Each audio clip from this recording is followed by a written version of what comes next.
Reference photo को देख के बहुत मेहनत करके ड्राइंग कर लेने के बाद जब आपको इस टाइप्स के रिजल्ट्स मिलते हैं तो आप सोच में पड़ जाते हो कि इसको सही कैसे किया जाए। तो इस रेफरेंस फोटो को देख के अगर आप इस टाइप्स के आर्ट वर्क करने चाहते हो तो ड्राइंग करने वक्त आपको ऐसे 3 गलतियां नहीं करने हैं जो मैं इस वीडियो में बताने वाला हूँ। और इस वीडियो के एंड में मैं एक ऐसा सीक्रेट रूल बताऊंगा ताकि आपका आर्ट वर्क यहाँ से यहाँ तक पहुँच जाए।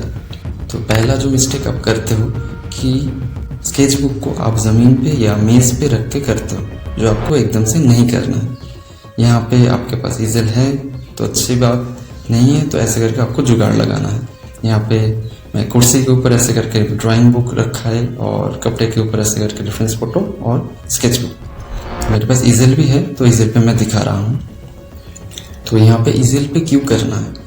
ईज़ल पे आप जब करते हो तो जो पर्सपेक्टिव वाइज आप फोटो को ड्रॉ कर रहे हो तो वो सही रहता है, लेकिन जब ज़मीन पे करते हो तो वो अलग हो जाता है। तो यहाँ पे आप अच्छे से समझो कि ये जो स्केचबुक है तो इसका जो नीचे वाला लाइन है ये आपके पास रहता है और स्केचबुक का जो ऊपर का लाइन है वो आपसे दूर रहता है। तो इस हिसाब से जब ज़मीन पे रख के करते हो तो वो पर्सपेक्टिव वाइज चेंज हो जाता है और आर्ट वर्क भी उस हिसाब से बनते हैं जो सही नहीं दिखता है। तो यहाँ पे ये तो समझ लिए कि ऐसे करके करना है, लेकिन यहाँ पे आप एक प्रॉब्लम फेस करने वाले हो। वो है कि जब आप पहली बार ऐसे करके प्रैक्टिस करने लगोगे या करने की कोशिश करोगे तो लाइन सही से नहीं बनेगा। और आप इस चीज़ को ज़्यादा प्रैक्टिस कर रहे हो पहले तो आपका जो शोल्डर है वहाँ पे थोड़ा दर्द महसूस होगा, तो वो प्रैक्टिस के साथ साथ सही हो जाएगा, ऐसा कोई दिक्कत नहीं है। तो सेकेंड जो मिस्टेक है कि आप रेफरेंस फोटो को अगर फ़ोन से बना रहे हो तो उसको जूम कर करके ड्रॉ करते हो। एक आँख से शुरू करते हो या नाक से शुरू करते हो, कोई भी जगह को पकड़ लेते हो, लेके ड्राइंग को कंप्लीट करते हो और एंड में जाके सही से बनता नहीं। और ग्रिड या लूमीज या रिले ऐसे बहुत सारे मेथड्स आप यूट्यूब पे देखते हो, देख के उसको ट्राई करने की कोशिश करते हो।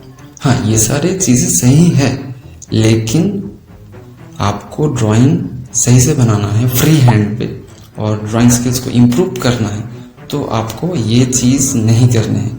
क्यों? क्योंकि आगे जाके आपको बहुत ज़्यादा प्रॉब्लम होगा। जब आप कमीशन आर्ट वर्क करोगे, ग्रिड तो कर लोगे, लेकिन लाइव अगर आपको करना है कुछ चीज़ों को लाइव, जब आप आउटडोर पे करोगे या लाइव आप क्लास भी रन कराओगे, ऐसे करके जब करने जाओगे तो आपको बहुत ज़्यादा प्रॉब्लम होगा। इसीलिए आपको सिंप्लीफाई करना है। तो यहाँ पे आप देख सकते हो कि बीच बीच में बहुत बार मिटा रहा हूँ, चीज़ों को सही कर रहा हूँ। तो पहले तो ऐसे करके मैंने कर्व लाइंस ऐड नहीं किए हैं, पहले मैं स्ट्रेट लाइन पे ड्रॉ किए हैं।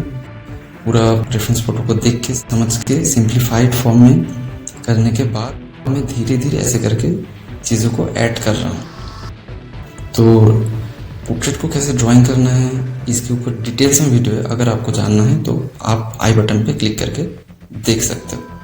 तो यहाँ पे मैं बार बार एक ही चीज़ देख रहा हूँ कि प्रोपोर्शंस सही हो रहा है कि नहीं, आँख की तुलना में नाक कितना बड़ा है या छोटा है, लिप्स कितनी दूरी पर है, ये सारे चीज़ मैं समझ रहा हूँ। ड्राइंग के लेवल पे ये सारे चीज़ मैं समझ रहा हूँ। थर्ड जो मिस्टेक है कि आप ड्राइंग को तुरंत से कंप्लीट करने की कोशिश करते हो, जल्दी जल्दी ड्राइंग को ख़त्म करके आप शेडिंग या कलरिंग करते हो, जो आपको नहीं करना है। क्योंकि अगर आप ड्राइंग को टाइम नहीं दोगे तो वो तो गलत हो ही रहा है, उसके ऊपर आप कलर या शेडिंग कर रहे हो तो वो गलत ही बनेगा। तो यहाँ पे एक और भी चीज़ शेयर कर रहा हूँ कि जब आप ड्राइंग कर रहे हो तो ऐसे करके बीच बीच में आपको पीछे जाना है, जाके आपको ड्राइंग को देखना है रेफरेंस फोटो के हिसाब से और ऐसे करके मिटा मिटा के सही करना है। आप ड्राइंग पे टाइम नहीं दे रहे हो तो आप शेडिंग या कलरिंग कितना भी कर लो, फिर भी आपका जो ड्राइंग है या जो आर्ट वर्क है वो गलत ही बनेगा या सही नहीं दिखेगा। ड्राइंग 90% होता है, मतलब ड्राइंग के अंदर कलर भी आता है, लेकिन जो पेंसिल से बना रहे हो वो 90% है, 10% कलरिंग की चीज़ है। तो आप पहले ड्राइंग को सुधारो, उसके बाद जाके आप कलर को कर सकते हो। तो वो वैल्यू के हिसाब से हैं या कलरिंग के हिसाब से, वो सारी चीज़ बाद में आप ऐड कर दोगे तो वो अच्छा लगेगा। तो यहाँ पे सेम प्रॉब्लम मेरे साथ भी होता था कि मैं पहले इतना ज़्यादा क्लियर नहीं था ड्राइंग के लेवल पे या फंडामेंटल्स के लेवल पे, तो ये मैं सही किया। उसके बाद धीरे धीरे करके मेरा जो आर्टवर्क है वो इम्प्रूव होता गया।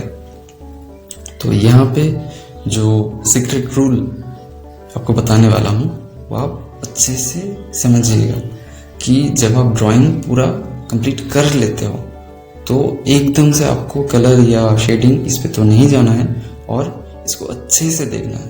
तब देखोगे कैसे? तो रेफरेंस फोटो और जो आर्टवर्क है उसको आपसे इतनी दूरी पर रखना है कि एक ही बार में आप देख पाओ। तो इतनी दूरी से आपको अच्छे से ऑब्जर्व करना है कि सिर या आँख, नाक, मुंह जो भी चीज़ें हैं वो ड्राइंग के लेवल पे सही हो रहा है कि नहीं। अगर नहीं हो रहा है, गलतियाँ दिख रहा है, तो आप उसको अच्छे से समझो, समझ के सुधारो। और स्ट्रेट लाइन पे कंस्ट्रक्ट करते हुए कर रहे हो तो ये सारे गलतियाँ आपको धीरे धीरे दिखने को मिलेगा। अगर आप ग्रिड से बना रहे हो तो ये दिखाई नहीं देगा। इसीलिए फ्री हैंड सिंप्लीफाइड फॉर्म पे जब आप ऐसे करके करते रहोगे तो आपका आर्टवर्क सही होता जाएगा। तो इस सीक्रेट रूल के बारे में आपको पहले से ही पता था तो आप कमेंट पे बता सकते हो। अगर कोई क्वेरीज है वो भी शेयर कर सकते हो। और ये जो 3 गलतियां हैं कि प्लेसमेंट, आपको पेपर को कैसे प्लेसमेंट करना है, जूम नहीं करना है, शेडिंग पे तुरंत नहीं जाना है, ये सारी चीज़ आपको ध्यान में रख के ड्राइंग करते रहना है। तब आप ऐसे वाले रेफरेंस फोटो से ड्राइंग कर पाओगे। तो पोर्ट्रेट ड्राइंग तो कर रहे हो, साथ साथ में अगर वाटर कलर भी प्रैक्टिस कर रहे हो और वाटर कलर पोर्ट्रेट पे इम्प्रूव करना चाहते हो तो लेफ्ट साइड पे जो वीडियो आपको दिख रहा है उसको क्लिक करके देख सकते हो। तो जल्दी ही मिलेंगे। Bye guys.